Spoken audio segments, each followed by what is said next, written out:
Lebanon इतिहास सबुठु भयंकर मरुड़ी देशर बृहत्तम जलाशय लेक राउंड जलस्तर कमुछि।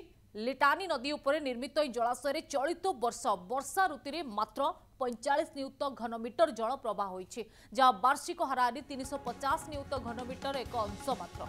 फल मरुड़ी कृषि विद्युत उत्पादन घरोई जल जोगाण को गंभीर भाव प्रभावित करुछि। तेबे लिटानी नदी जातीय कर्तृपक्ष कहते जलस्तर ह्रास जोगु जल विद्युत केन्द्र गुड़िक बंद रही।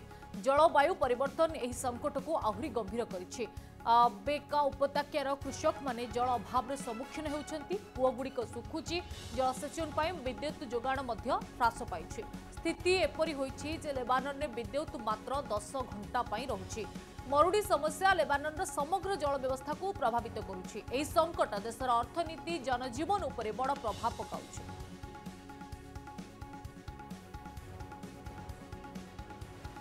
ए वर्ष लेबानन रे अधिक मरुड़ी परिस्थिति देखा देइछि।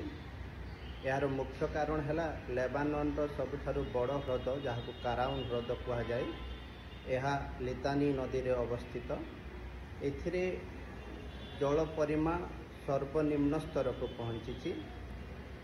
ए वर्ष केवल 4.5 कोटी घनमीटर जल यह ह्रद को आसीथिला।